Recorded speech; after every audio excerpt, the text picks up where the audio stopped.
And we're on to lecture 10, where we're going to look at monopolies.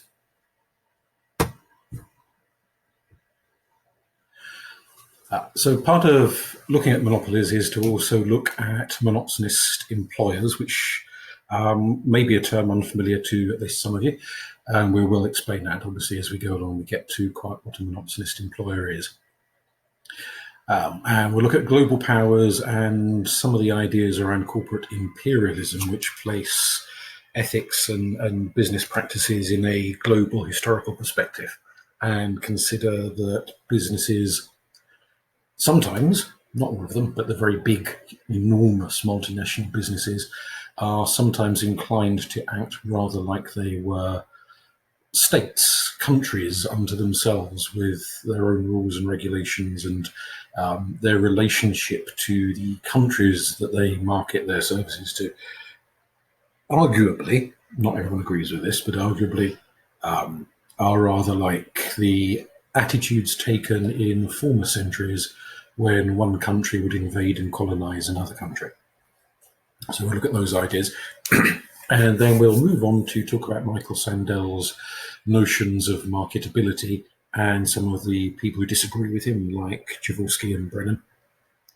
Now, the exam, which has been turned into a set of case studies because of the coronavirus situation, is one that those 4 case studies draw heavily on ideas from Michael Sandel. So for those of you who either haven't started on it or are partway through writing your answers to the case studies, then the second part of this lecture will be hopefully quite useful for you in terms of giving you ideas and ethical theories that you can include, because it's important that you need to include theory and not just your own viewpoint as to what those hypothetical characters who work for different companies should or should not do. You need to back up that with a bit of theory and reference to people like Michael Sandel and Jaworski and Brennan and various others.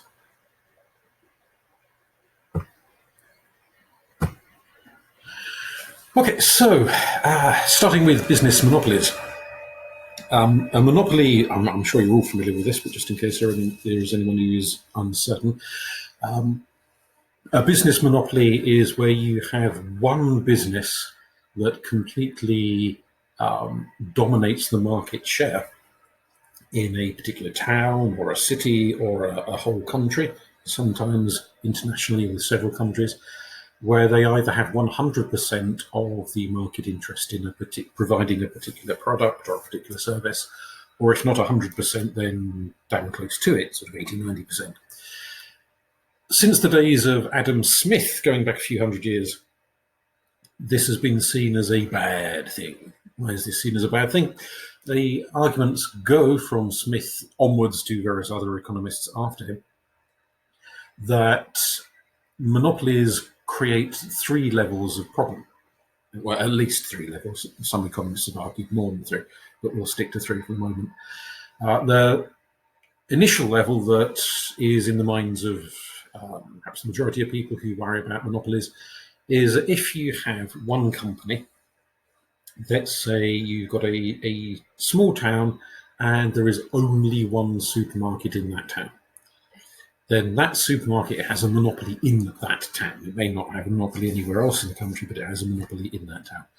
If it's the only supermarket going, it can charge what it likes to customers, because customers have no other choice. Now, obviously, customers could potentially, some of them at least, get into a car or on a bus or whatever, and go to a different town and a different supermarket and buy their groceries there. But certainly for those who are not so mobile, or just don't have the time to go driving off to where, maybe miles and miles and miles away, to wherever the next supermarket happens to be, then in effect they have to either pay whatever prices that supermarket wants to charge or go without and just not buy the products. And so the concern becomes, for economists and politicians and so forth, that supermarket will just hike and hike and hike its prices as much as it damn pleases, because it knows customers have no other choice except the choice to go without entirely. And whilst I suppose you could decide not to buy a tin of Spam, I don't know why you'd want it in the first place, but you could choose not to buy a tin of Spam at all, When it comes to certain products, particularly if we're thinking medication, for example, disability aids and things like that, things that may make a massive difference in an individual's life, or even be the difference between life and death if it comes to life-saving medications. The idea of having a choice not to buy something which your life is critically dependent upon is not really much of a choice at all. It's a rather illusory choice. So it's either buy this product or die, basically, which is not exactly much of a choice. So whilst you can go without your tin of Spam at the supermarket, there may be some products, some services that are incredibly hard to go without, if not indeed fatal to go without. So that becomes a much more significant issue, depending on the impact. And in terms of ethical theory, that's where we would refer to the consequentialists, who talk about evaluating a moral act in terms of the consequences of performing an act. And so the consequences of someone hiking and hiking and hiking the price of life-saving medication might be to cause death amongst those who cannot afford their medication. Hiking and hiking the price of a tin of Spam, well, the consequences is that those very few people in the world who like Spam, the very few people in that town who like Spam, can then no longer afford it, which is not, let's face it, the end of the universe. It may be irritating for them as customers, but it's not the end of the universe. It won't kill them, but it will be irritating. Another element of concern around monopolies is for suppliers, people who provide the raw materials that are retailed in that shop or utilised in the factory or involved in the provision of whatever the service happens to be that the business provides. If the supply chain has only one customer, i.e. it's only that business that will buy their materials that they're supplying, there is no second business that they can supply to, then the purchaser of the suppliers can set the price, in a sense. So if they want to screw the price into the floor, they can do so, and the providers of the raw material have nowhere else to go. No, there's no other competitor who might pay a higher price. And so they either have to put up, shut up, and take the very low price, or go bankrupt, or reconsider their line of work, change to a different type of business, supplying something else, doing something else. But essentially, their ability to survive as a profitable business is going to be seriously compromised by the existence of a monopoly of purchaser of whatever raw materials it is that they're supplying. The third issue is where we get onto monopsony. A monopsony is where you have a situation where there is one employer. Now, monopsony is quite specific, so there is another angle to monopsony that we'll get onto later. But in this context, you have someone with a set of skills, an employee who is searching for employment, and there is only one company in town that will employ them, that will utilize that particular set of skills. So they have to, in effect, take whatever wage packet and terms and conditions, and nothing but holidays and sick pay and one thing and another. They have to take whatever they can get from the monopoly, or in this case, the monopsony, because there is no alternative. There is nowhere else they can go, unless, of course, they go and live somewhere else entirely. And that's only an option if the monopoly in question is confined to one town.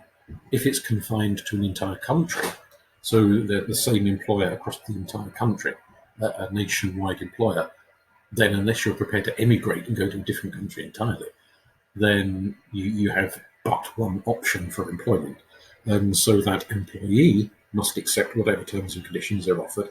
And the concern, of course, is that the company, if they know there's no other rival business offering better wages, better terms and conditions, might take the opportunity to again screw their employees into the floor by paying them the lowest wage they can legally get away with paying, the worst conditions that they can legally get away with offering, because that employee has nowhere better to go to. So either the employee has to put up and shut up, or retrain and do an entirely different job for an entirely different company, which is not an awful lot of choice, really.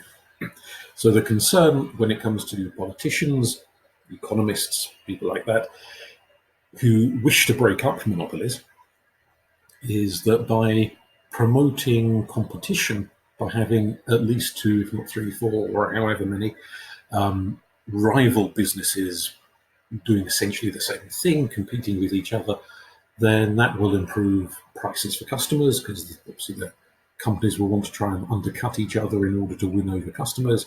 It will improve situation for suppliers, because again, those companies are competing for the resources from the supplier, so they will offer better prices than their rivals. And likewise will be better for employees, because if one factory or shop or whatever it is paying dismal wages, and there's another shop or a factory up the road doing the same thing, utilizing the same skill set for employees, then they can lure the employees away by offering a better wage packet or a better set of terms and conditions. And so, generally speaking, it gets better for everyone. And the business owner, who is of a Ebenezer Scrooge type of mentality, who wants to be as cheapskate as possible, is likely to go out of business, because their customers, their employees, their suppliers will just go somewhere else. But there has to be somewhere else for them to go to. And that's the key point behind wanting to break up monopolies. So in Britain, we have things like the Competition Act of '98, the Enterprise Act of 2002. Within the EU, there are laws that deal with international monopolies, where you've got massive companies that dominate the market in more than one country. Now, obviously, at this juncture, not only are we living in the coronavirus situation, but we're living in the Brexit situation. We just don't know what's going to happen with respect to how Britain will be affected by European Union laws once we are completely out of the European Union. At the moment, we're in this kind of halfway stage. So who knows? Who knows what the future is going to be in terms of how international monopolies impact Britain when we are no longer within that legal framework. So what is it that the various monopoly laws like the Enterprise Act and the Competition Act seek to deal with? Well, part of it is prohibiting agreements, practices that restrict free trade. So where one company so dominates a market it can do as it pleases, or sometimes where you've got two enormous countries who come to a rather dodgy agreement with each other for things like price fixing. So in effect, the employees, the customers, the supply chains have no alternative to go to, because the only two or three or however many options it is have all secretly agreed amongst themselves to offer exactly the same terms and conditions. So there is no, they're not competing with each other. Therefore, none of those three demographics, suppliers, employees, or customers, have any better options to go to. So the Competitions Act and the Enterprise Act seek to break that kind of a thing up to ensure that there is competition rather than a kind of block approach to business. Trying to deal with what's termed abusive predatory practices, dodgy pricing techniques, price gouging, etc., where one large company tries to drive its rival equal size or indeed much smaller sized rivals out of business by undercutting and undercutting and undercutting until the other business goes bankrupt.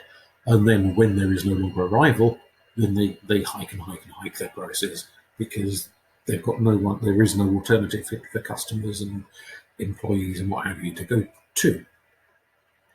Mergers and acquisitions, which create de facto monopolies, the laws are meant to deal with that. And I say meant to, because a lot of people, economists, campaign groups, pressure groups, politicians, all sorts of people, have real concerns that a lot of multinational companies find clever ways, and have indeed already found clever ways, to get around these legal restrictions to create de facto monopolies that technically exist outside the legal definition of what a monopoly is, but nonetheless act to all practical intents and purposes as monopolies.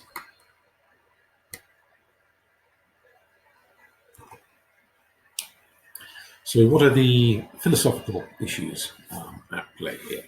Well, we've got a number of concerns and worries from, say, Adam Smith mentioned earlier, onwards, that monopolies destroy marketplaces, they destroy free trade, they create all sorts of problems. An example of a real life problem you can find here. So if we were to look at the slum areas in Manila, Jakarta, Nairobi, and a number of other countries, there are, in some of these areas, publicly owned water supplies, but they're not good. They're not to the same standard that water supply is in Britain. So what you'll often get is a tap in a marketplace or some other public area, and people take a bucket or a bottle or something or another along and fill it up with water from the tap. You undoubtedly must have seen adverts for water aid charities and things like that, where you've got kids in Africa and other places, India and places like that, who are carrying large buckets and containers of water on their heads that they've filled up either from a river or from a single tap that's miles away from where they live, and then they carry the water back home for their families. So it's that kind of a situation. Now, in competition with, if we can call it competition, with these rather few and far between taps supplying water, are companies who have large tankers, and they fill up these tankers with clean water, decent water, and they drive around the slum areas in places like Jakarta, Nairobi, and so on, and park up, and then they will sell water directly to people. So somebody comes along with a bucket, and the man or woman who is operating the tanker says, well, that will be such and such an amount to fill up your bucket with water. And if the person can afford to pay the amount, they're allowed to turn on the spigot on the tanker and fill up their water bucket and go away with it. And if they can't afford the price being charged by that company, tough luck. They go away with an empty bucket. And their only other alternative is either to go down to the river or go along to one of these publicly owned taps in the streets. But the concern there is that both the river and the publicly owned, poorly funded water supplies through taps in the street are often very, very dirty water, diseased water, filled with all manner of infections. And so that bucket's worth of water will contain in it all manner of disease and illness. And so the tanker companies, one of their sales pitches is that the water they sell is healthy water. It's not diseased, skanky water with dead animals floating in it and Lord knows what else. As such, it's not a monopoly because there is a choice of two, the tanker or the tap, or river, as the case may be. However, is it a realistic choice? If your choice is drink expensive clean water, or cheap, or indeed free if it comes from a river, diseased water, is that a real choice? If you imagine yourself in that situation, that you've got to get water for yourself or for your kids or your boyfriend, girlfriend, whoever it is that you're supplying water for, would you give them diseased water willingly? If it's your only option because you simply have no money or nowhere near enough money to pay whatever potentially quite exorbitant sums the tankers might be charging, then you've got no choice. You have to give them the diseased water. There is no other water to give them. But in effect, you are robbed of choice because the only source of clean water is more expensive than you can afford.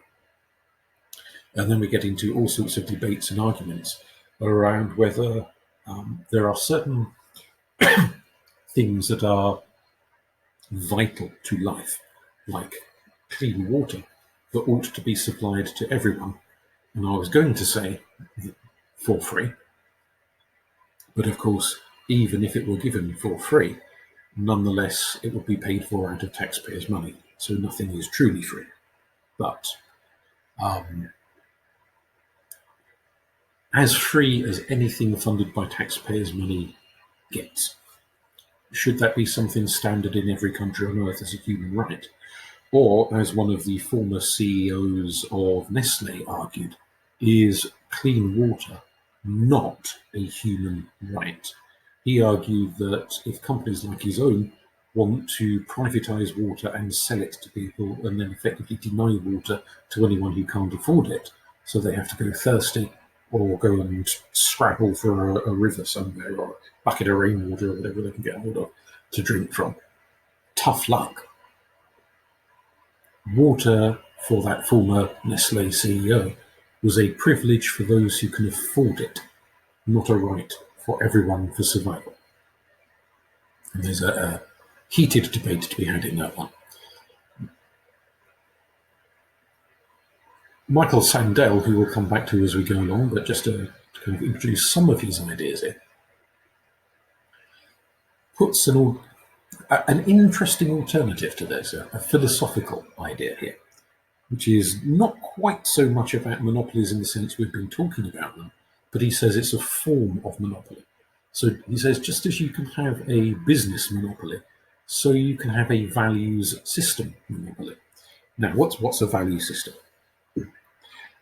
A system of values is a set of things that you value, a set of motivating factors. Why would you engage in an activity? So let's give you two examples. Why would you go and sweep the street outside your house? Or why would you read a book? Now, would you sweep the street for the sheer joy and fun of sweeping a street? I suppose some people might find sweeping streets fun. I've never met one who did, but possibly somebody does in the world. So potentially you might do it for fun. Would you do it if somebody paid you? If the council said, we'll pay you 10 quid an hour to sweep the street outside your house, would you do it? Some people undoubtedly would. They'd think 10 quid an hour, way, I'll go and sweep the street. Some people are just very fastidious. They like to see clean things. There's a woman who lives a few streets over from here who I'm sure must have OCD because she's forever sweeping things and cleaning things outside her house and in the street and around the place. She obviously desperately wants to have the stretch of pavement outside her house squeaky clean. So rather than relying on the council to send round street sweepers once every whenever it is that they do it, obviously not enough to meet her particular standards, she goes out and sweeps the street herself. No one pays her to do it, but she obviously prefers to see it that way. So for her own, what should we say, peace of mind, the benefit of her mental health, she goes and sweeps the street because it presumably makes her feel better in some way to see a clean pavement than a dirty pavement. Why would you read the book? You might read the book because you enjoy it. You like that author, you like those stories, you enjoy it. It might be an academic book and you read it because you find it intellectually stimulating and interesting and it gets your brain working. Or indeed, even if you don't find it very interesting, maybe you've got an essay to write and so even if the book's a little bit boring, you read it because you know it will help you get a good grade on your essay and then you'll pass with a decent grade at the end of your academic course and so on. It might be a religious book, the Bible, the Quran, the Rig Vedas, whatever. And so reading that book becomes a religious act, a devotional act, opening your mind to God or Allah or however your religion in question terms the supreme force of the universe. So it becomes a sense of devotional act. Maybe the book you're reading is a cookbook and you're reading it because you want to learn a new recipe, or it's some other kind of instructive book and you're trying to learn a particular set of skills from that book because you want to go and use those set of skills in your life, either for a paying job or because it's an activity you enjoy doing, like cooking, gardening, whatever it might be. So there's all sorts of reasons, and this is Sandel's point. There's all sorts of reasons, all sorts of values why we would go and do something. For fun, for religion, for health, for mental stimulation, for career advancement. You can probably dream up a dozen other things if you pause the video and spend 5 minutes to think about other values. What's important to you? What motivates you to do stuff? One of the factors that motivates people, Sandel says, is money. Obviously, somebody pays you 10 quid an hour to sweep the streets. If they didn't pay you 10 quid an hour, you wouldn't do it. That's your motivation. not because you like seeing a clean street, or because I don't know, you're worried about rats and mice if the neighbourhood is dirty, and so you're doing it for health reasons. Nope, you're only doing it for money. Fair enough. Most of us have jobs. If we won £1,000,000 on the lottery, would we continue to do that job if we did not actually need the money? Would you turn up to work and say, no, don't pay me, I'm here for the sheer joy of doing it. I've got a ton of money in the bank now, I've won the lottery. I will do this job for the sheer love of doing it. Possibly one or two of you might say yes, but I suspect the majority of you absolutely would not turn up to work for free. If you had £1,000,000 in the bank, you'd go and do something else entirely. Sandel's concern is that as the decades have rolled past, more and more and more things are only valued in terms of money. So other values, other motivations like fun or religion or health or intellectual stimulation have kind of been shunted into a corner as less and less relevant. And the question asked more and more often by governments, by employers, by individual people is, why should I do this thing if I don't make any money out of it? And Sandel sees this as a very bleak vision of the world. If we end up only doing things for money and only considering money to be the end all, the be all, the great God of the universe, and nothing else is it's not worth doing something if there's no financial profit to doing it. He says we should be much happier in a world where there's lots and lots of different motivations, and we can do things for different reasons, and we can understand that people would do things for different reasons, both ourselves and others, and we embrace all of these different reasons. He's not against money as a motivation. He's just saying it's one out of a whole list of motivations, and it should not be the dominant motivation. It shouldn't be at the top of a pyramid, more important than any other motivation. It's just one motivation amongst many. And let's encourage people to do things for lots of other reasons too, so that money doesn't have to enter into every single thing that we do. And this is something we'll come back to. His idea around this motivational issue of money, we'll come back to as we go along. So, flashing back a few hundred years excuse me, to the days of John Stuart Mill. And it puts this quote here, arguing again that monopolies are a bad thing and an antisocial thing. Again, trade is a social act. Whoever undertakes to sell any description of goods to the public does what affects the interest of other persons and of society in general. And thus, his conduct, in principle, comes within the jurisdiction of society. Both the cheapness and the good quality of commodities are most effectually provided for by leaving the producers and sellers perfectly free, under the sole check of equal freedom to the buyers for supplying themselves elsewhere. This is the so-called doctrine of free trade, which rests on grounds different from, though equally solid with, the principle of individual liberty. So just as you as an individual person should be free to do pretty much what you want, so long as you're not maiming, mutilating, and abusing other people, so businesses should be pretty much free as organizations to do as their owners and directors please when it comes to market forces and free trade, to buy what they want and sell what they want, what they're buying in terms of raw materials and so on, to buy and sell as they please, again with the same restrictions as on individual liberty, that the buying and the selling should not involve murdering, mangling, mutilating anyone in the process. So that freedom should include things like the expensiveness or cheapness of the goods, or the quality of the goods. Do you sell very high-end stuff, or do you sell more kind of cheap and cheerful Poundland type stuff? That should be down to you as a business owner, or if you've got a board of investors and whatnot, down to the decisions of the group of people, the board of people who own and direct a business, as to whether you go high end, low end, or somewhere in the middle. as to what price tag you put on your goods. And Mill's kind of qualifying argument, which in this context is the same as Ayn Rand's qualifying argument, is that if the price tag you set on a good or service is so exorbitant no one can afford it, so you go bankrupt because no one buys your stuff, tough luck on you.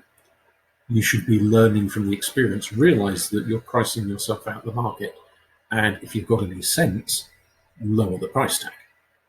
If you don't have any sense, well, that's your problem. Live with it. Which is fine and all well and good to a point. So if we're talking about a company that sells wine, and that wine is so expensive, £500 a bottle, that absolutely no one can afford it, or so few people at least can afford it that they don't make any real profit, then, well, tough luck. If the company goes out of business, it goes out of business. That's their fault. If they had any sense, they'd lower the price of the bottle of wine to a level where more people could afford it, and then they'd make a profit. And so it's this sort of, what should we say, survival of the fittest approach, which is something that obviously John Stuart Mill lived before Darwin. Ayn Rand was born after Darwin's lifetime. So Ayn Rand is more influenced by that kind of survival of the fittest argument than John Stuart Mill was, because he'd never heard the survival of the fittest argument. It hadn't been made in his lifetime. But he's not arguing anything vastly different from that in saying that if you want to make a profit, by and large, the goods or services that you offer as a business have to be desirable to a large enough number of other people and at a price they can afford that you'll do a good trade. People will see what you're selling, they'll like it, they'll want it, they'll benefit from it. And if the price is right, they can afford it. And so you make a good trade. If they look at the thing you're selling and think, what a load of crap, then you won't sell any. Just as if they look at the price tag and think, whoa, that's so high, I can't possibly afford that, you won't sell any. And so the market will balance itself out. So John Stuart Mill, like Ayn Rand, although they disagreed on many other issues with each other, but on this particular topic of free trade, they come to agreement. Likewise, Adam Smith, as an advocate of free trade, sees the market as effectively regulating itself. That doesn't mean there should be no law whatsoever, because certainly for Mill, individual liberty has to be limited by what he calls the principle of harm. So if my individual liberty is that I should sit on the sofa in my pants all day eating fudge until I become the size of the sofa, that's my choice, that is my individual liberty. However, if my individual choice is to run up and down the street with a big stick hitting people on the head with it, then Mill would say I am causing harm to other people by hitting them on the head with a big stick, and therefore the law should step in and prevent me from committing harm, because my freedom to action is limited when my freedom to action causes unnecessary pain, suffering, and harm to other people. And that does factor in that there are, shall we say, necessary forms of harm. So, for example, a dentist or a surgeon, when they're ripping out your teeth or slicing you open with a scalpel, they are clearly causing you a form of harm, but that form of harm is intended in the long term to be for the greater good and improve you. So Mill's argument is that there are certain forms of harm, like the surgeon and the dentist and so on, where the short-term harm is for a longer-term good. That's okay. But where it's just me running up and down the street bashing people on the head with a stick, there's no good to be had by the people who have been bashed on the head with a stick. I might enjoy doing it, I might enjoy bashing them, but they're not going to get any benefit from it. Therefore, because I'm not doing them any good in the long term, the law should limit me and arrest me and put me in prison or fine me or whatever to stop me from doing it. And that same principle of harm for John Stuart Mill comes into play with businesses as well. So if a business wants to engage in an action which causes harm and no benefit to the individual being harmed, then the law should prevent it from doing so. And that's obviously not a wholly clear-cut area, because we could argue, for example, a slaughterhouse that sells meat to the butcher shops. The slaughterhouse obviously is slaughtering, killing the pigs and sheep and cows and goats and whatnot. They are being harmed. Without a doubt, they are being harmed. And they gain no benefit from being harmed. I mean, they've had a lifetime of being fed and watered and looked after. But once they're in the slaughterhouse, that's the end of that. The benefit is to the person buying the sausages or the chops or whatever it is that they're buying and eating the meat. So there is a form of harm and a form of benefit, but the harm and the benefit are to two separate persons. The benefit to the meat eater, the harm to the cow or the sheep or the chicken or whatever it is. That's a murky area when it comes to how we apply John Stuart Mill's harm principle to business. And it's not an easily resolvable one. But have that one in the back of your head, mulling it over.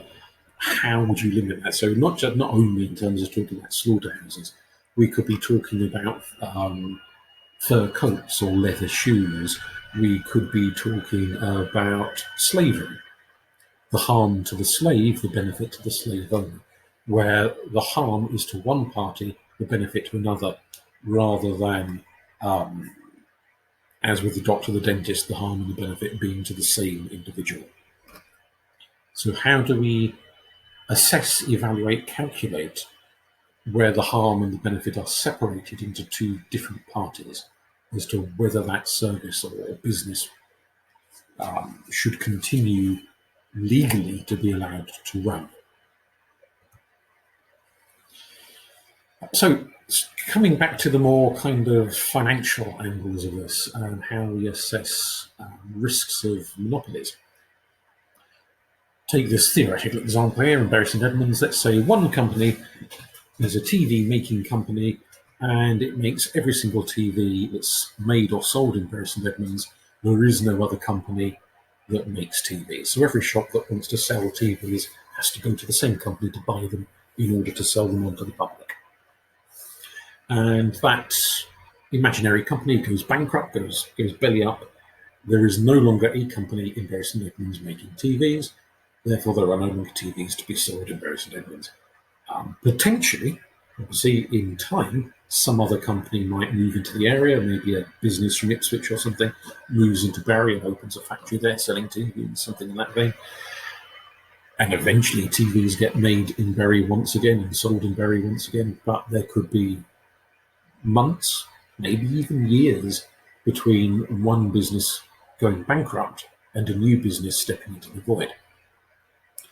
If that business makes TVs, well, people can move without TVs. It might be really difficult during lockdown as people go stir crazy without something to watch, but people could potentially do it.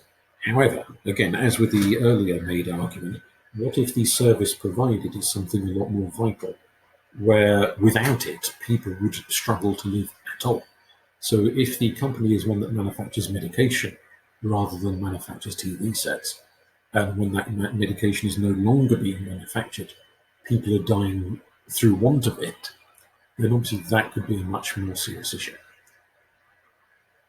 If there wasn't a monopoly, let's say there's two rival companies making medication or two rival companies making TV sets, if one goes belly up, the other one is still there, still making. And so the product is still around. So it's less of a worry where there is competition than where there is monopoly. Price gouging we've already mentioned to an extent, that where you've got one company as the only maker, seller, retailer of a particular item, they can put whatever price tag they damn well feel like upon it. And one of the case studies certainly deals with Martin Shkreli, who did exactly that. He had a bit of a monopoly on it because of patents and legal ownership of a particular medication, Daraprim. And so once he took that on board, he hiked the price gargantuanly. We've discussed this in class previously, months ago. His argument was that his duty was not to the customer, his duty was to the shareholders, that they wanted a profit, that's what they pay the shareholders for. And so by hiking the price, he dramatically improved their profit and, at least theoretically, was able to pay his workers more. I don't know if he did or not, but theoretically he was able to. And that he could invest that money, the massive profit margin, in more research for other types of medication. And that certainly is a factor in pharmaceuticals, that it can be years and years and years worth of research before ever a penny is made in profit, before they're even allowed to sell the medications that they're researching into. And during the years and years and years of research, all of the scientists doing the research and the people sweeping the laboratories and the administrators and all of the other people employed by a pharmaceutical company, they still have to be paid, even though the product they're working on has not yet made a single penny, because it's not on the market yet. So how do they keep going during the research periods? Well, it's by charging a ton of money for the other products that they are allowed to market. Was Shkreli, smarmy as he might be, was he wrong in his argument? I mean, you can debate the morality of the size of the price hike. What if he had only put the price up by $10 or $15 or $20? A price hike is a price hike. We can debate the size of the price hike, but is the fundamental argument he's making that his job is to increase profits and then utilize those profits not only so that the shareholders can go and blow the money on whatever they want to spend it on, but also so that he can plow back in to his business some of those profits for future research? Is that a fair point? And maybe here the nub of the ethical matter is not the price hike per se, but rather the specific size of this particular price hike. Had it been a much lower price hike, would there have been any screaming, shouting, and hoo-ha in the media? Possibly not.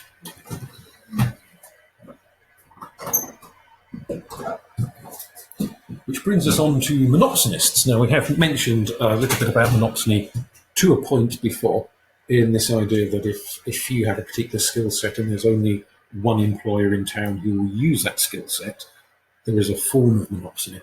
But the term is a little bit broader, in that a monopsony is not so much about only one company using that particular skill set. It's more the idea of a one-horse town. So where you've got a town, a village, or indeed a city, where there is one massive company that employs virtually everybody with a job in that village or town or city, that's a monopsony. So essentially a one-horse town. There are examples of that the whole world over. You've got one mentioned here about going back to prior to the 1980s. So for a sizable chunk of the 20th century and indeed the 19th century, there were whole Welsh villages and Welsh towns in which virtually everyone worked in mines. As a miner or an administrator, or indirectly they were manufacturing the pickaxes used down the mines, or making the clothes that the miners had to wear when they went down the mines. They were engaged directly or indirectly in some shape or form with the mines, and all of the local shops, the grocers and butchers and bakers and whatnot, none of them worked in the mines, obviously, but they were reliant on money from the people who did work in the mines. So when finally in the 80s the mines were being closed down under Margaret Thatcher, and there were huge riots and protests and all sorts of things going on, the end result is that within a given village or town, they went from virtually everyone being employed in the mine to virtually everyone being unemployed, because the mine had shut. There were hardly any other employers in that town. And then not only were the actual miners and the administrators and the cleaners and the whatnot who worked in the mines and the offices of the mining companies, not only were they out of a job, but the butchers and the bakers and the grocers and what have you, their custom dried up because no one could afford to go there anymore, because virtually everyone in the town was now unemployed and on drastically reduced incomes. And so lots and lots of other businesses and companies and shops that were within these towns that were almost completely dependent on the mining employees for their income, they too went bankrupt and shut. Well, not every single one of them, but quite a lot of them. And that's a pattern not only found in Wales, but found in quite a lot of other parts of the world, where you've got one massive employer, and when that massive employer is no longer there for whatever reason, the entire town pretty much dries up.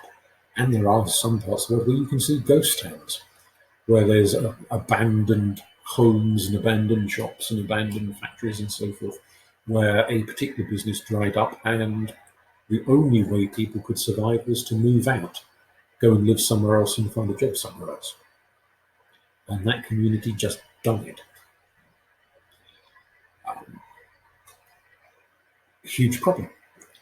We find with the very large supermarkets, like the Asdas and the Tesco's and Sainsbury's and those sorts of vast supermarket chains, they become a form of monopolist, not so much employer, but monopolist purchaser. So, in terms of their relationship with farmers and other food producers, where they end up selling everything they produce food wise to one company. And then, because that supermarket has thousands of chains all over the place, the produce, let's say the carrots grown on a particular farm, might be shipped and sold through 3 dozen different supermarkets, but it's all purchased by the same company. And so the relationship between the farms and the supermarket is a monopolist relationship, in that if that supermarket closed down, that farmer would be in dire straits for anyone to sell their carrots to. But equally, because as a supplier, they can be squeezed by the supermarket who say, right, we're not going to pay you the same amount per carrot that we paid you last week, we're going to pay half that. And tough luck, you have no one else to go to sell your carrots to. Yes, they possibly could sell carrots down at the local village market, but nowhere near the quantity that they sell to a supermarket. So they'd make no real profit. They'd be belly up. In effect, they are utterly dependent on that particular supermarket chain. That creates this network of risk in which if one employer, one business goes, it has a massive impact on an entire community, creating mass unemployment and social problems. Equally, if one business decides to behave in a ruthless way, they can drive their suppliers to the brink of bankruptcy, which is an idiotic thing to do. If you've got no supplier left, you can't sell something if no one's supplying it to you. But sadly, there are some companies operated by individuals who don't seem to think in terms of the wider community good, only in terms of their own immediate profit margin. Okay, so moving on to think in terms of limits of marketability in Michael Sandel's argument, we can think about this in two contexts primarily. And I know we've already touched a little bit on Sandel's argument this lecture, as well as mentioning in previous lectures back when we were meeting normally before coronavirus. Marketability can be understood at the basic level. Is something marketable? Is it popular? Does anyone want to buy it? Some objects, some services, some goods are going to be hugely popular and loads and loads of people want to buy them, like chocolate or tea or bread. Other products might be very unpopular, only a tiny number of people want to, and we're not talking about price and affordability necessarily, we're just talking about people who want to buy it regardless of what the price was. So, is there a massive market? John thinks something obscure. Sheep's eyes. In Saudi Arabia, I'm sure there's a very big market for sheep's eyes. But there are not many people in this country who want to go and buy sheep's eyes and cook and eat sheep's eyes. A few people probably do, I dare say, but hardly anyone. There's not much of a market for it. And it's not because sheep's eyes are very expensive or anything like that. It's just because virtually no one wants to eat them in the first place in this country. So some things have very limited marketability and other things have very huge marketability. That's not really what Michael Sandel is talking about. He's not talking about how sellable a thing is. What he's focusing on is more the legal moralistic angle. Should an object be sold in the first place, or a service be sold in the first place? Or are there certain objects, certain services, which for ethical reasons, legal reasons, negative social impact reasons, should not be available for purchase? And he makes a distinction here, which is worth bearing in mind. There are some things, he says, should not be available for purchase, but could be given away for free. And his argument there is that it's the introduction of money that is the problematic issue, rather than the service or the object per se. There are other services and objects which he says should neither be sold nor given away for free, because it is the very product or the very service itself, in and of itself, that is wrong and immoral or unethical or dangerous or whatever, and should not be available at all, be it for free or for a market price. Just shouldn't be there. When we come to his critics, particularly Brennan and Jaworski, they agree, to a point at least, with him on that second one. They say that there are certain things that should not be available at all. They're okay with that idea. The bit of his theory they strongly disagree with is the earlier bit about some things being unavailable for money because it is the money that corrupts, whereas it's okay for that thing to be available for free. Now, this is where we could have a class discussion, but obviously we can't per se. Unless any of you want to come into a chat space on Brightspace and discuss it there. If you do, let me know and I'll create one for you. But I'll chuck these ideas out. If you want to pause the video, have a coffee, mull it over, think what your personal views are on this, that'd be good. So the guy in the photograph, some of you might recognize him, Liberace, but most of you in the class are very young. He was dead before you were probably even born. He was a very prominent pianist and singer-musician from a few decades ago.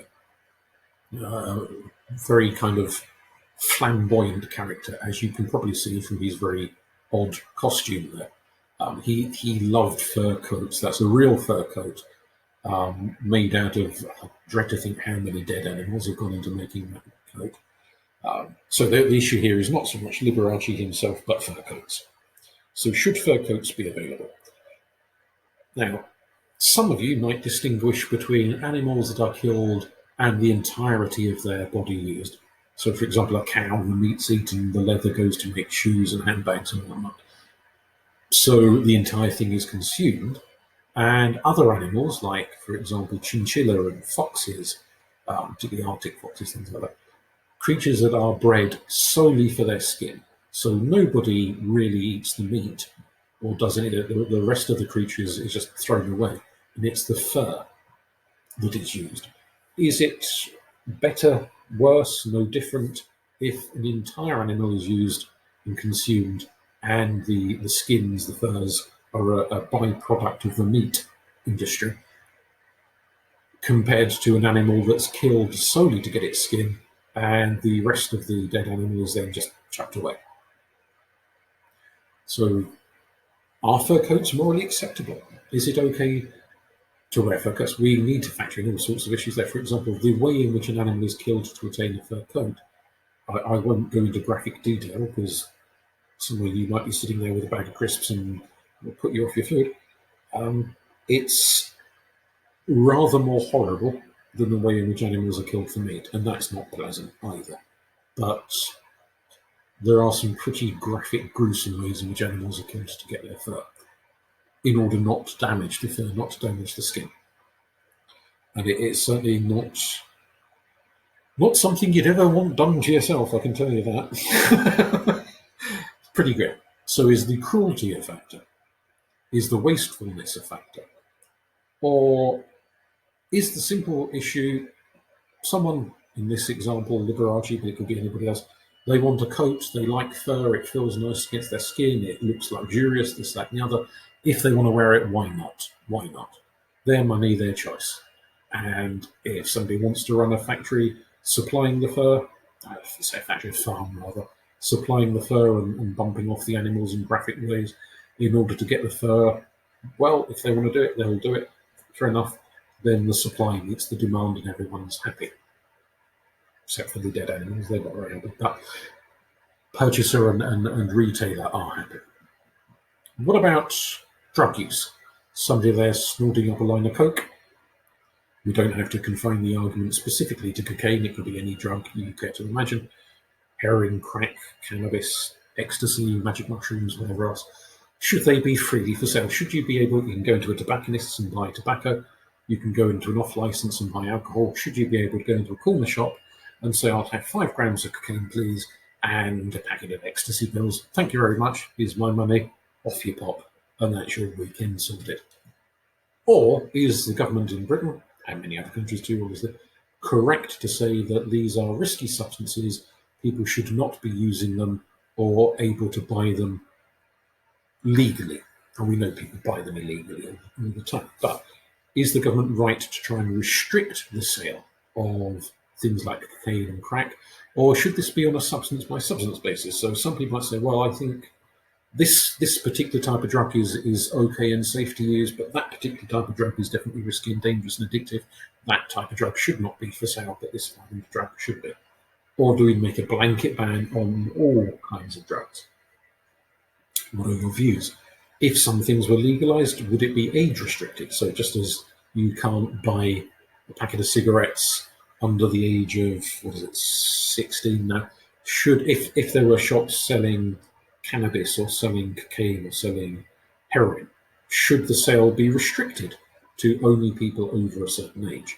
Or should it be restricted only to people who got a letter from their doctor saying that they're a recognised addict and that they're allowed to buy their drug of addiction? In which case, how would anyone get addicted in the first place? And obviously, you can't sell cigarettes to 10-year-olds, but there are 10-year-olds in the world who get hold of cigarettes and smoke them. So if cocaine were legally available through a shop, but only could be purchased by people who were 18 plus, that doesn't stop 10-year-olds getting hold of it and snorting it. What about arms? What about guns? And I'm sure, given that we have both British and American people in the class, we'd get quite different views on this one. That's a photograph from an American shop. I'm not American, but should an American person be able to go into a shop and buy a pistol or a rifle or a machine gun or whatever other type of gun they want to purchase? Obviously, they can at the moment, and the laws vary slightly from one state to another. So, under what terms and conditions should guns be sold? So, should they be restricted by age? Again, should there be a requirement that the person purchasing them show some certificate that they have been trained in the use of guns, they know how to use a gun properly and safely? Should they have to show some kind of certificate around their mental stability, that they have been assessed by a psychiatrist and proven not to have severe personality disorders or something of that sort, where the worry is that they might either run amok with a gun and attack other people, or indeed just go home and shoot themselves because they are chronically depressed?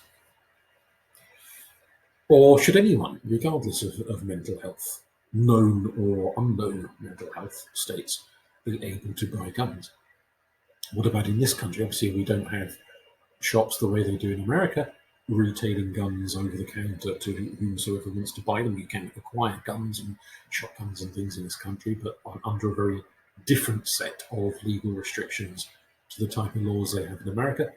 Are British gun laws better, worse, not much of a muchness compared to American gun laws? What are your views? on the retail of guns.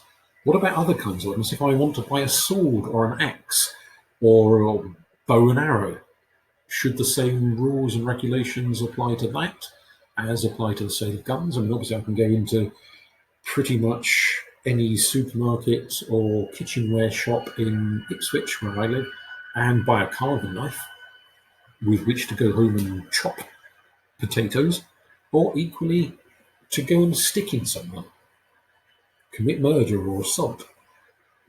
We don't have rules and regulations of that. There are age restrictions, and shops won't sell carving knives to 8-year-olds, but dangerous weapons are easily available. It's just that those easily available dangerous weapons are not intended to be stuck in human beings. They're intended to be used in kitchens. There isn't much of a use to be made for a gun as anything other than shooting. Whether it's shooting an animal or shooting a target or shooting another human being, or just firing it up into the air and going yeehaw. They're not made to be sold as paperweights or something. So unlike the carving knife, they don't have a primary purpose other than harming people. How do we understand the rules and regulations around retail? What should be sold, what should not be sold? It would be interesting to hear your views on this one. I'm sure quite a passionate debate would get going in the classroom. Or indeed, you could have a passionate debate with each other online through social media, whether I'm there to listen to it or not. What about sex? Should sex be sold? Prostitution. There are some countries, we've got a few of them listed there, Germany, Austria, Latvia, and so on, in which prostitution is legalized and regulated. So prostitutes, sex workers, whatever you want to call them, have to pay taxes and have to keep their accounts, keep their books as to how, well, not the names of customers or anything, but in terms of the amount of money coming in, and pay tax on that. Mostly we're talking about female prostitutes, but there are male prostitutes as well, who keep their accounts and keep their books. In some countries, the regulations involve regular checks by a doctor for sexually transmitted diseases. Other countries have different rules and regulations on that one. In this country, the law is very weird when it comes to sex work, in that it's a crime to solicit, which means hanging around on the street corner going, "Hello, darling, fancy a good time." But if somebody works in their own room, they put an advert in a newspaper or a postcard in a telephone kiosk or something, and the customer goes directly to their room, in other words, there's no hanging around on the street corner, then that is legal. However, it can only be one woman or one man per room. If you've got two people or three people, however many people, providing sex work from within the same premises, then that classes as a brothel, and it's illegal to keep a brothel, to run and own a brothel. That's a crime. So there's all sorts of weird rules and regulations around how sex work operates in Britain. Some of the laws penalise the prostitute, and some of the laws penalise the customer. So soliciting can also involve walking up to someone on the street corner and saying, "How much do you charge for a good time?" And propositioning them. That in itself is also a potentially criminal act. How should we understand it? I mean, we know how we do understand it legally at the moment, ethically at the moment. But do you agree with those laws, with those ethical foundations to those laws, or do you think the laws around sex work should change in Britain? Or for those of you that are American, sex laws should change in your respective states that you come from in America. Do you agree with those laws, or do you think they should be different?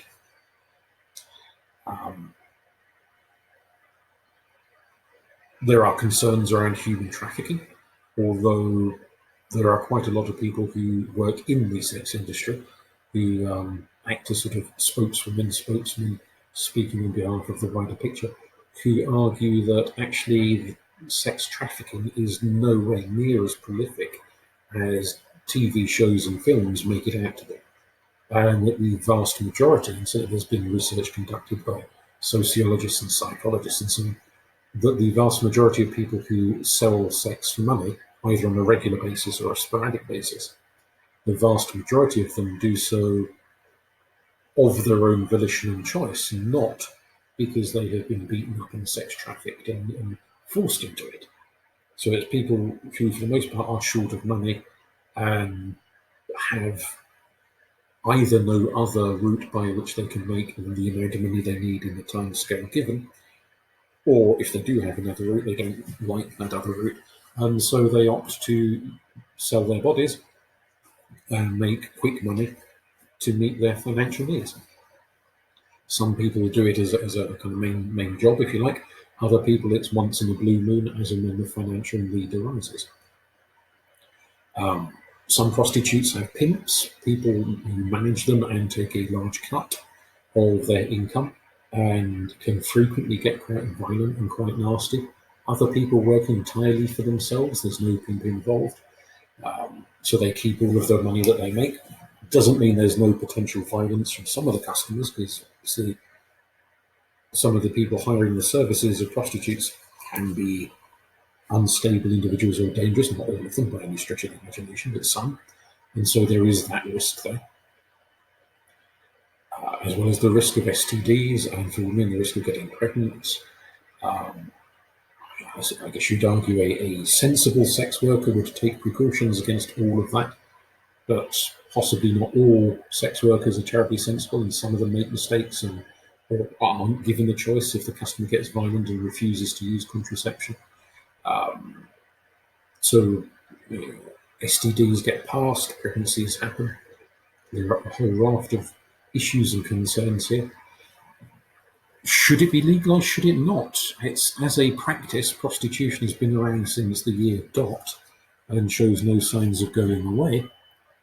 Would it be safer to regulate it, or is it preferable to keep it as a marginalised activity? In marginalising it, and this is an approach taken in Norway and other Scandinavian countries, should the law focus on the customer or on the sex worker or on a bit of both?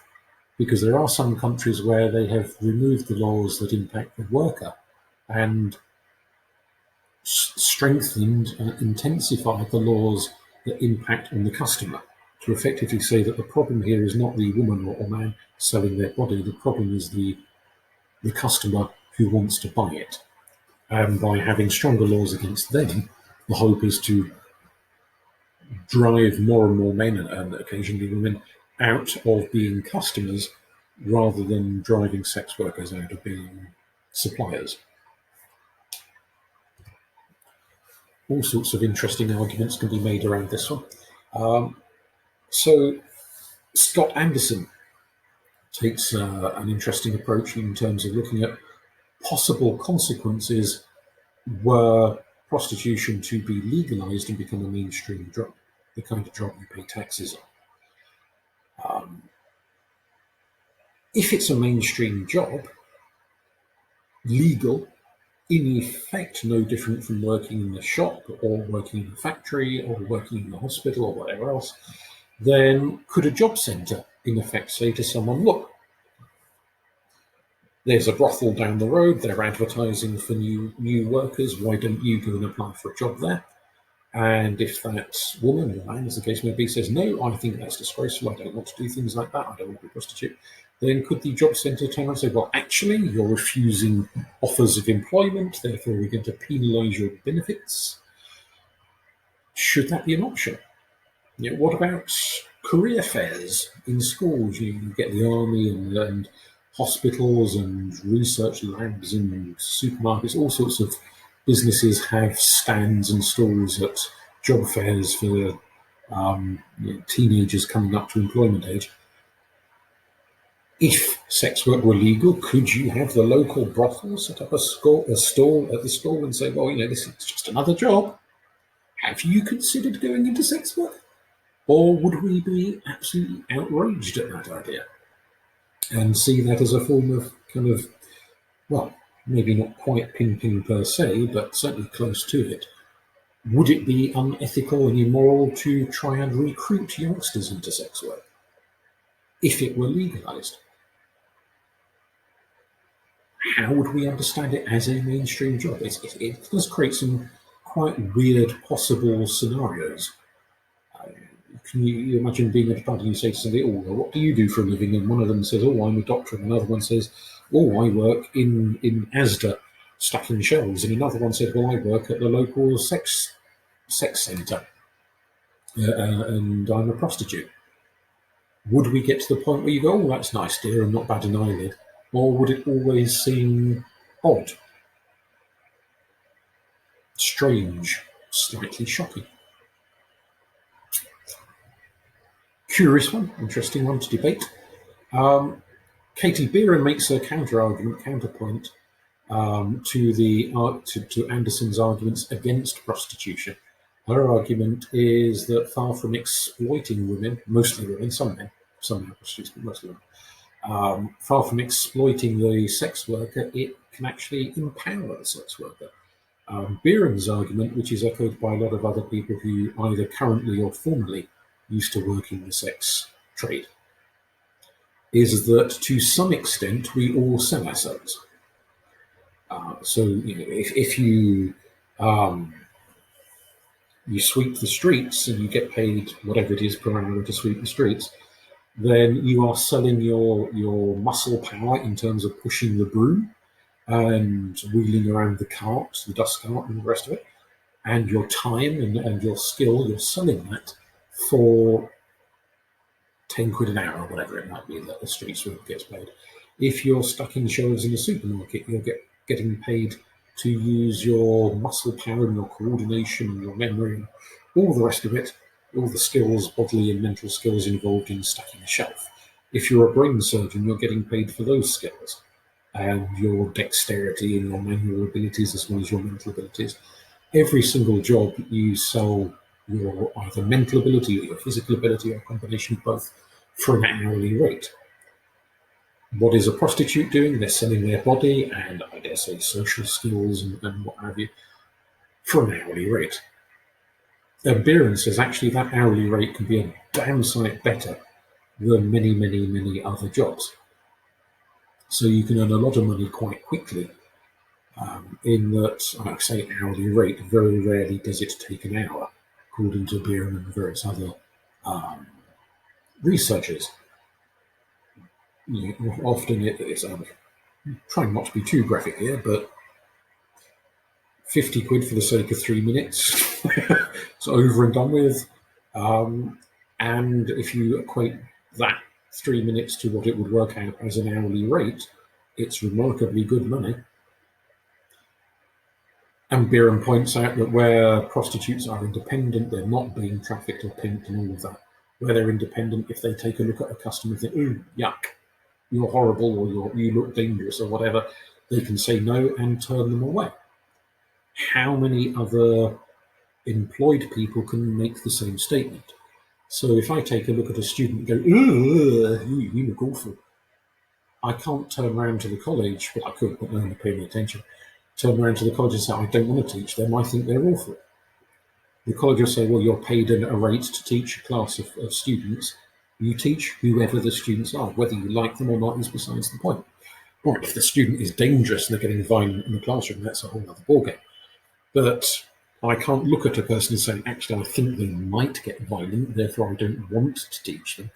Whereas Beeren says a sex worker, at least an independent sex worker, could clap an eye on the customer when they turn up and think, "No, you look a bit weird. I've got an intuition about you. There's something, I don't know what it is, but there's something about you I don't like. Go away." And they are free to say that and get themselves a different customer. Does the sex worker have more choice than many other workers? Or are people like Beeren stretching a point beyond plausibility here? Is selling your body in that context very, very different from someone selling their body to push a broom around or to stack shelves in a supermarket or to sitting in front of a computer typing away all day? Is that Are those uses of your body very, very different from sex, or is it all much of a muchness? Not one I can directly give you an answer on, but it'd be interesting to hear your point of view on this one, and how different people have different views according to age, gender, that sort of thing, life experience as to how you see these issues. Beecham and Childress, who write extensively about medical ethics, say that one of the key factors in life, not just in medicine, but in life in general, has got to be autonomy, the freedom to choose to do what you want to do, bearing in mind the restriction going back to John Stuart Mill that you shouldn't be harming anyone else in the process, but up to that point at least, the freedom to choose what you want to do with yourself, with your life, with your body. Now, they're thinking mainly in terms of freedom to choose whether or not you have an operation, whether or not you take medication. But the argument extends in all sorts of other directions as well. So if Mary says she wants to sell her body, it's her choice, it's her body, should the law step back and say, fair enough, if that's what you want to do, you go ahead and do it? Is the law wrong for stepping in and saying, nope, you are not allowed to do that with your body? What about if we extend that argument in other areas? What if, I don't actually know what my blood group is, I don't know if I'm B positive or negative or what I am, but anyway, let's say I wanted to sell my blood. I can't do that in Britain, but I could do it in America and various other countries. Let's say somebody offers me $10 for a pint of my blood, and it's my blood, my body. If I want to sell my blood, should I be free to sell my blood? Does it matter who I sell my blood to? So obviously, when we talk about selling blood, and almost all of the time, we're talking to blood banks and hospitals and so forth. What if it's just some weirdo who wants to drink my blood, wants to drink a pint of my blood, and some weirdo comes up to me and says, I'll give you 10 quid for a pint of your blood? Should I be free to say, well, fair enough, give me the 10 quid, give me the syringe, I'll fill up a pint for you, off you go and drink it, do whatever you like with it. Once you give me the money, I don't give a damn what you do with it. Should I be free to do that? What if I've sold so much blood I'm about to collapse in a heap? Should the law step in and say, well, you can only sell X amount of blood per day, because after that it gets dangerous? And so it's not an outright ban, but it's a regulation, a limitation on what I can do with my body. What if it's not my blood? What if I don't know why you would want my liver, state of it, but let's say someone for whatever reason does want my liver, whether it's for an organ transplant or they're a cannibal and they just fancy human liver and chips, and they offer me a ton of money, they offer me $5,000 for my liver. Should I be free to sell my liver? Some people argue yes, and Michael Sandel, without any hesitation, argues no. We'll get on to some of the reasons why he argues no in a few minutes. But you might want to pause the video and think to yourself, what are the arguments for and against selling an internal organ? Would you sell one of yours? What if you really needed the money? Would you sell one of your internal organs? Do you think other people should have the freedom to sell their internal organs? People like Ollie Martin Moen flag up the issue that sex work particularly is subject to a lot of public hostility. And that public hostility causes problems. People say, I don't want to live next to a brothel, don't want to live in a red light district, look at all the weirdos that come hanging around the neighbourhood. Similar kinds of arguments are made against not wanting to live near a drug den.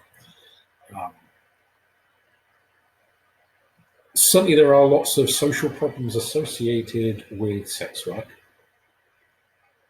but Moen is arguing that maybe some of those problems are not so much intrinsic to sex work in and of itself. It's more to do with the attitudes of the neighbours and other people who push the sex worker into risky and dangerous positions.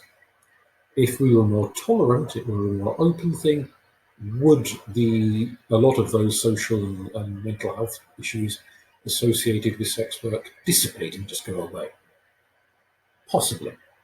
Because one of the arguments is that if you have sex with a succession of gruesome strangers that you would never have sex with for free, but you're only having sex with them for money, then that creates a sort of a mental health impact, and it lowers your self-esteem and maybe gives you some rather unsavoury memories, and that will cause all sorts of issues.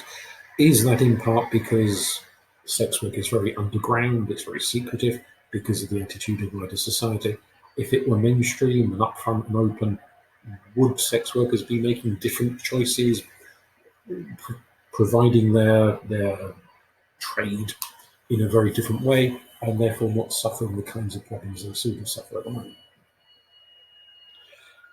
Possibly so, possibly so. Other people like John Locke, and we're going back a few centuries again with John Locke, argue, well, he wasn't talking about prostitution specifically, he was talking about slavery, outright slavery during the days of the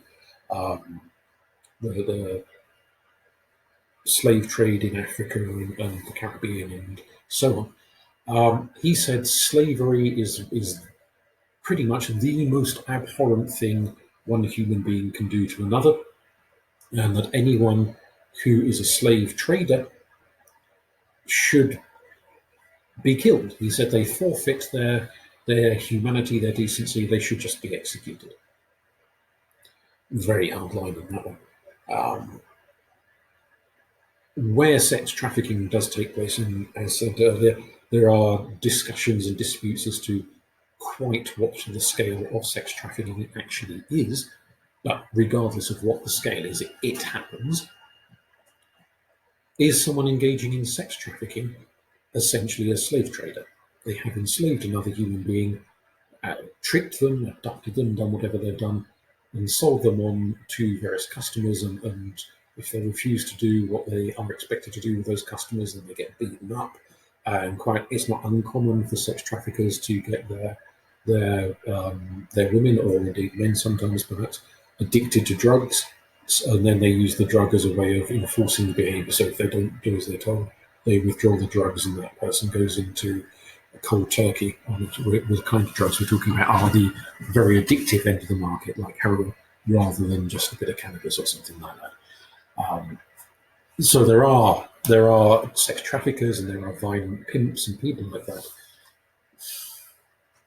Are those individuals so far beyond the pale? This isn't an argument in favour of them being executed necessarily, but are they the blight upon the sex trade?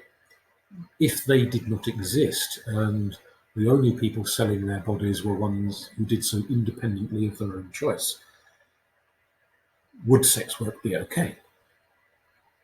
Now, a counter-argument is that who would want to have sex with random strangers for money if they could make money doing anything else? A counter-argument is if you go back to the hourly rate, and if somebody said to you, you could make, thinking random, something, if you could make £1,000 having sex with that person over there versus whatever your hourly rate is at work, and that's where hardly anyone has an hourly rate of £1,000, so we're getting into the super duper rich stakes of the world. What else could you do to make £1,000 in an hour? Not much. Would you take £1,000? Some people would say never, not in a million years, and other people say, yeah. Not because they're terrorized or they're bullied or they're drug addicted or because they are in such dire straits of poverty that they are desperate for money, but because £1,000 is a hefty chunk of money, and if you could make £1,000 by having sex with someone and it might not last 5 minutes, and that was it, and you get your £1,000, would you do it? Some people would, and it would be a choice because they want £1,000 as a free choice rather than out of desperation, fear, or drug addiction, or any of those kinds of factors. It's a choice quite a lot of people appear to make, if the research is to be believed. If sex work becomes legalised, should anything else be legalised in relationship to it? So, what about pimps? Or maybe they wouldn't be called pimps anymore, maybe they would be called managers or something like that. Should there be managers? Should that, managing a sex worker, should that be legalised? Should it just be an individual sex worker in their own home? What about brothels, where you might have 2, 3, 4, 10, 20, 30 sex workers all in the same place? And therefore you would need a manager and probably cleaners and maybe a bouncer on the door and whatever else it is that you'd need. So all those interrelated jobs, should they be mainstream, legal, perfectly acceptable to do? No one has to worry about their collar being felt by the police. As long as they pay their taxes and all the rest of it, should that be all okay? If it became okay, should the government have any say in pricing? Or should people be free to charge whatever they want to charge? As much or as little as they want to charge? Should the government get involved in regulations around working hours? The maximum amount of hours a sex worker can do a week? What about age restrictions? I mean, obviously there is the age of consent, but to go into sex work, should there be a higher age, or should it just be whatever the age of consent happens to be at the time? What about a retirement age? I mean, could you have a 70-year-old sex worker? Or should there be, much like anything else, retirement ages and pensions and all of that? How would it work? We've got Ofsted for teachers. Should there be an Off-Pro for sex workers? Should they have those health and safety inspections to make sure they don't have any sexually transmitted diseases the way they do in some other countries? How would all of this work? How would it operate? How would we understand this? Or is it better just to make the whole thing illegal and be done with it? All of these kinds of complications come into it. Something to mull over, something to think about.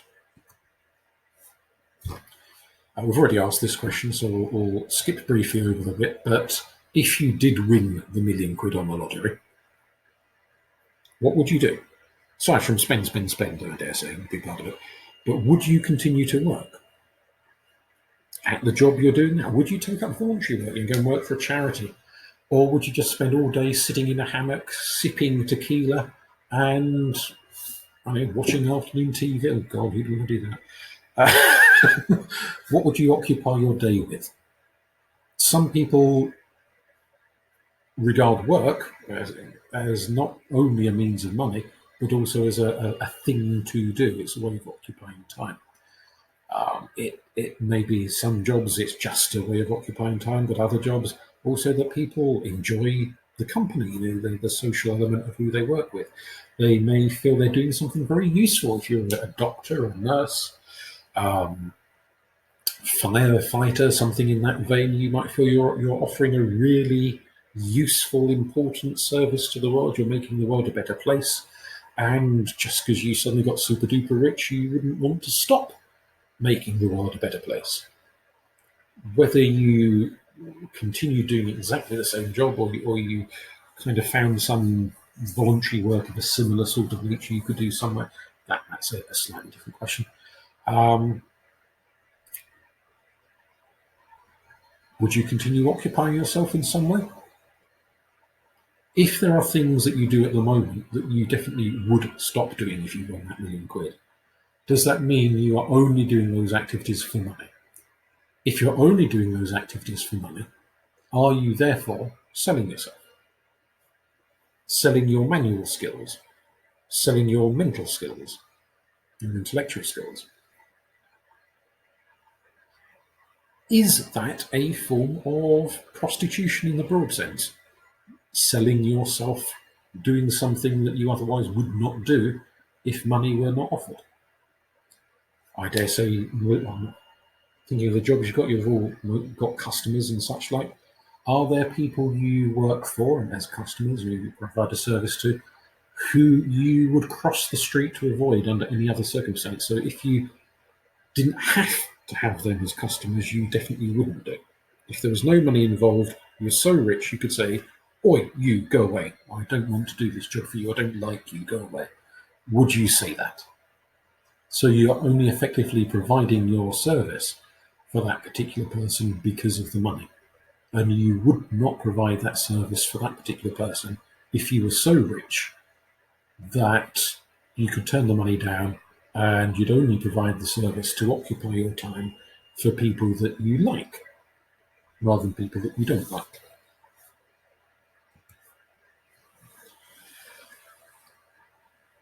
There have been arguments made that, in effect, the difference between prostitution and other forms of work is one of degree, and that to a large extent capitalism involves a parallel, shall we say, a parallel to prostitution. So some prostitutes, not all prostitutes, but some prostitutes have pimps who look after them and take a cut of their money. So the prostitute provides their service, and let's say they get paid, for argument's sake, 50 quid for what they've just done. They don't get to keep all of the 50 quid. The pimp takes a cut, often quite a large cut. When you're at work, let's say you are selling a product, and that product, you get paid, I don't know, make up a sum of money. You get paid 10 quid for the particular thing you've just sold. Do you keep all of the 10 quid? Well, clearly not. 10 quid goes into a pot, and eventually you get your weekly wage, so you get a percentage of the thing you have just sold, or a percentage of the money for the service you've just provided. You don't get the whole lot. Somebody else takes a cut. That somebody else is whoever owns the company and employs you. Is your employer kind of like your pimp?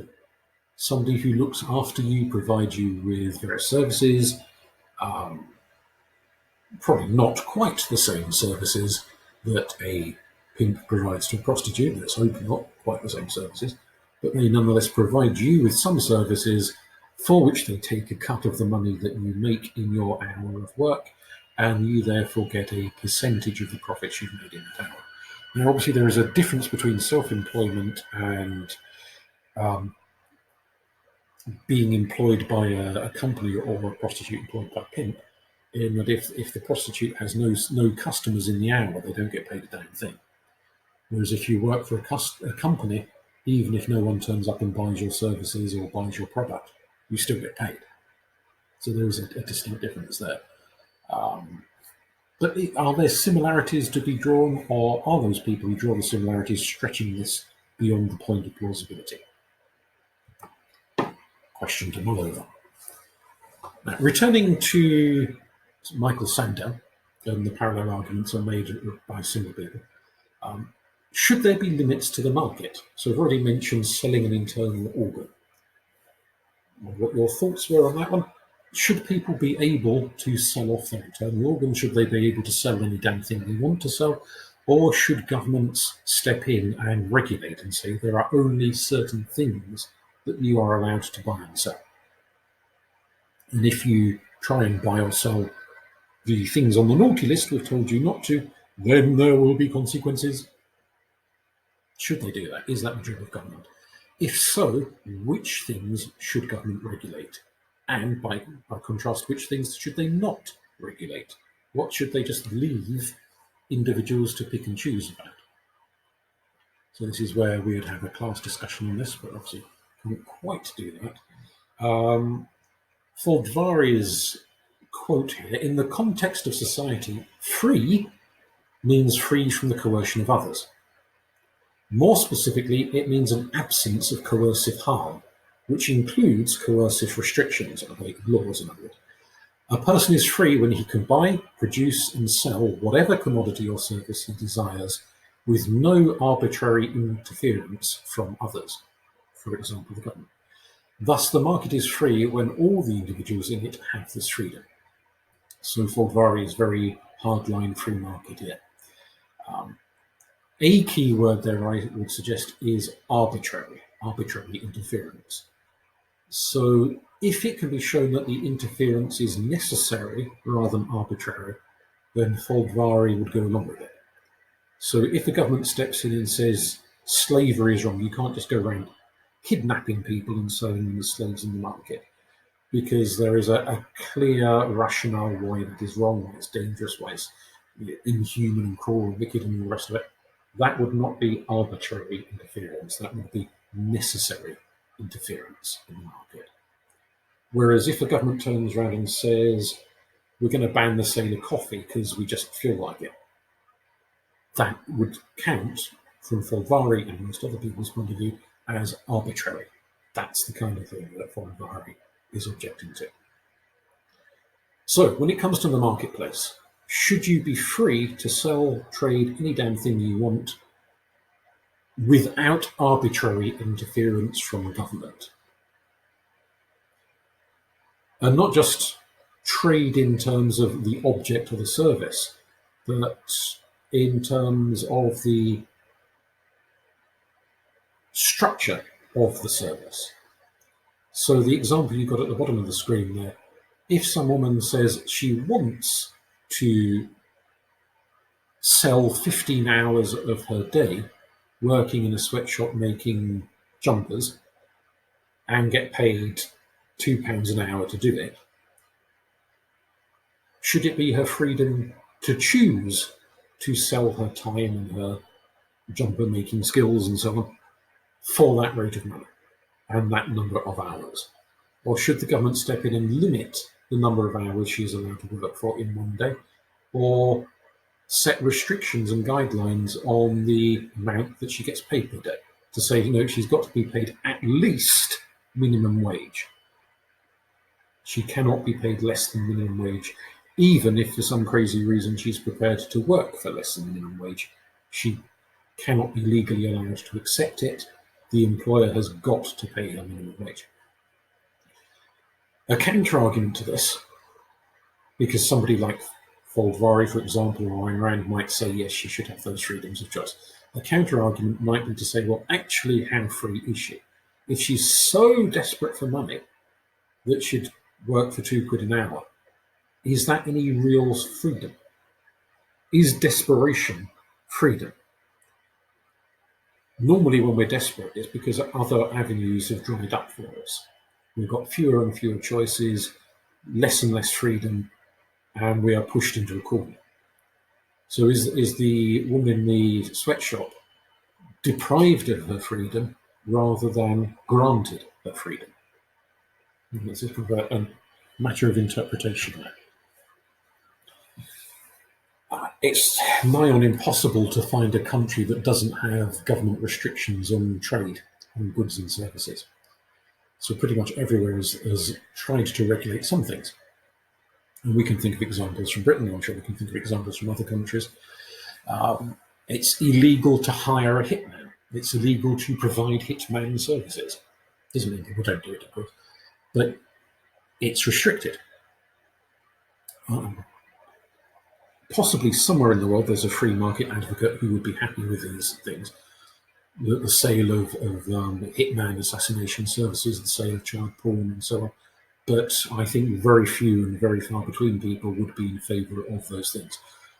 Almost everyone would say that even in a free market, the principle of harm has to come into play, where we consider that there are certain things that are so harmful, like murder and child porn, that no one should be allowed to sell them or buy them. Most people would argue that. But we are coming back to this point that was made quite close to the start of this lecture, that sometimes harm is difficult to define. What's harmful in the eyes of one person might not be harmful in the eyes of another. And that is the point of all of that witchery around prostitution. That some people regard it as very harmful and other people don't, and it's not always clear-cut where harm resides. So like selling a fur coat causes no harm to the person buying the fur coat, but a hell of a lot of harm to the animals that were chopped up to make the fur coat. Is it harmful? Is it not? Very difficult to come up with a clear-cut pinpoint argument on that one. Sandel's worry is not only about the overt harms like selling murder or selling child porn, but also the argument that sometimes, and this is what we introduced at the start when we were talking about it initially, sometimes putting a price tag on certain things is corrupting and causes a very subtle form of harm. So not just the overtly obvious forms of harm, but subtle forms of harm are also to be factored in.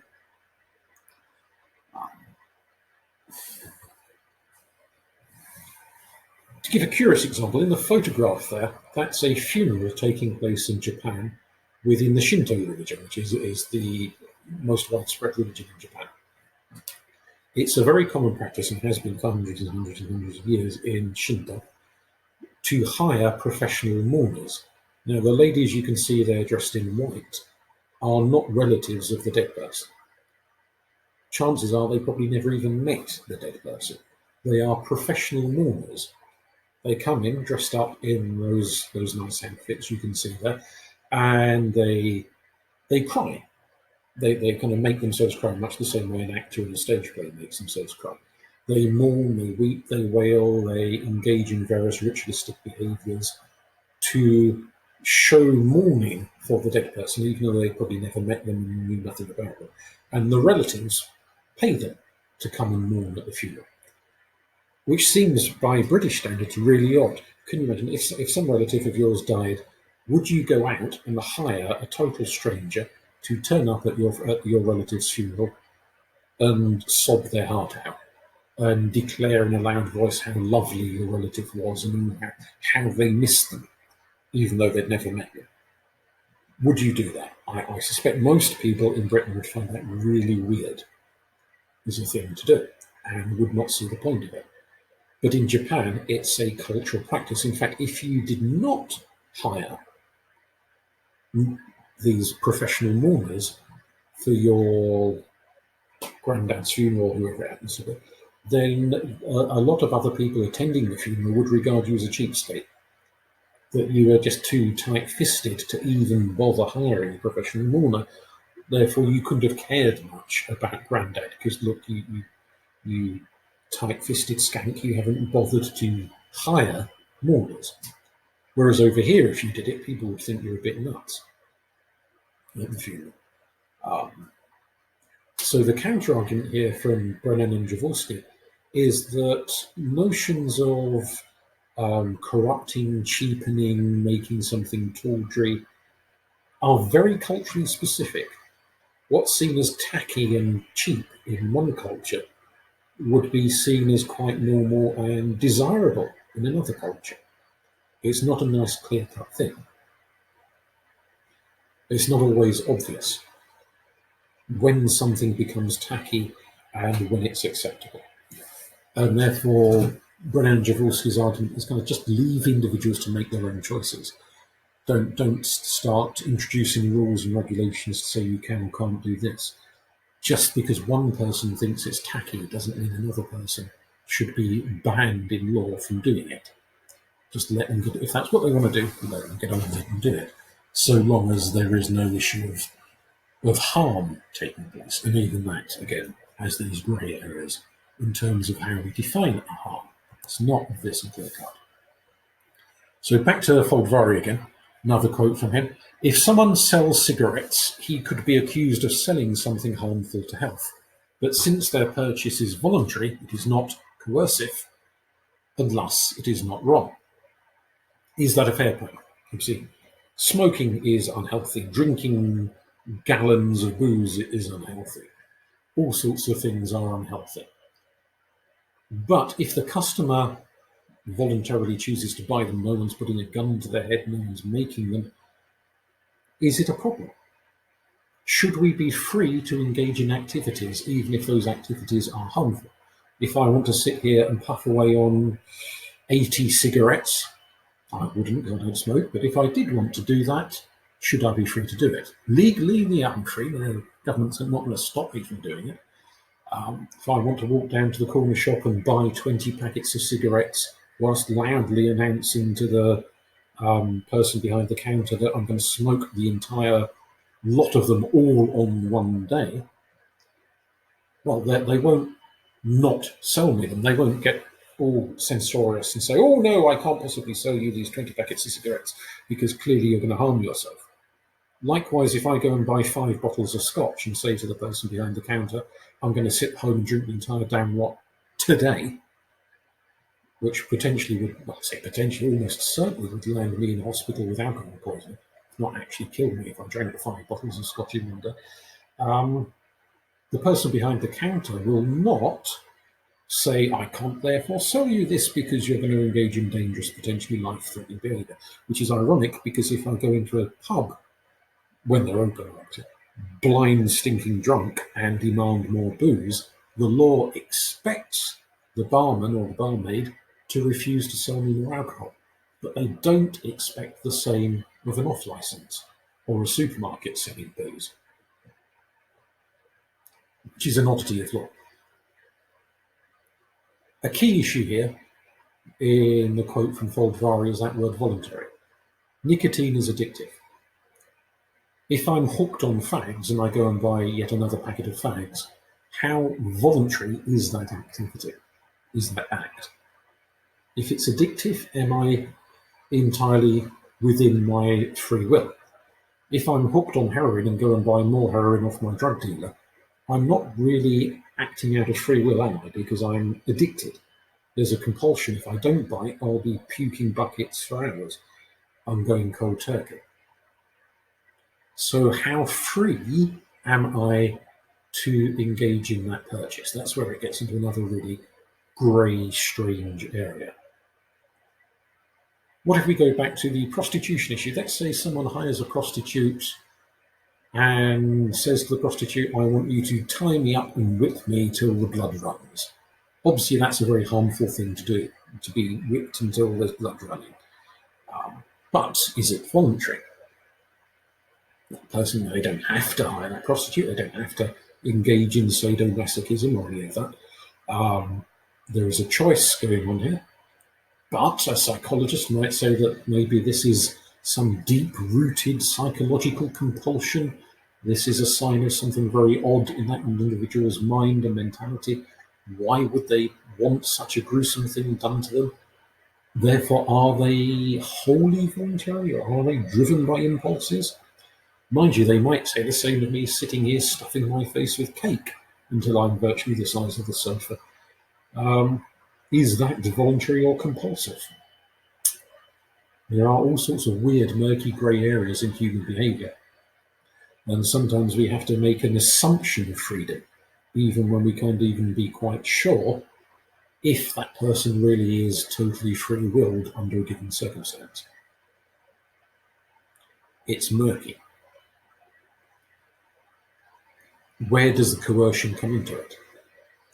If I buy clothing manufactured in a sweatshop, probably the people working in that sweatshop being paid tuppence an hour were not there wholly out of free choice. They were there out of desperation and possibly were getting battered senseless if they didn't work fast enough.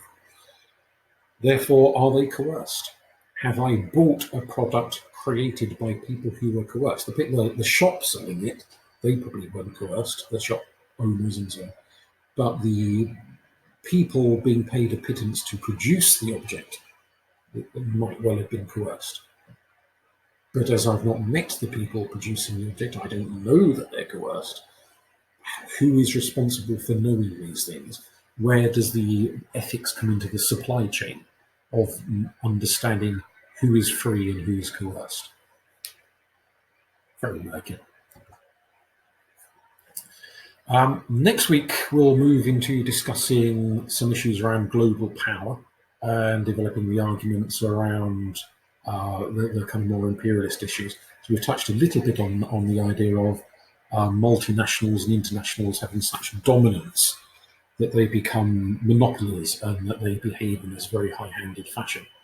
We'll go much more into that next week, not only looking at Nestle, looking at various other examples of companies that behave in a very kind of almost like their countries, very high-handed fashion. And we'll look more into other aspects of Sandel's arguments around the rights to life versus the rights to profit, which can be worked in certainly to the case study around the Shkreli case, but also touching on some of the other case studies. But we'll leave it there. It's more than enough waffle for 1 week. Leave it there. And if you do have any questions, email them to me. And if you'd like a chat function set up so you can discuss with each other, have a bit of social contact, let me know, and I'll set the chat function up. That's the end for this week. Thank you.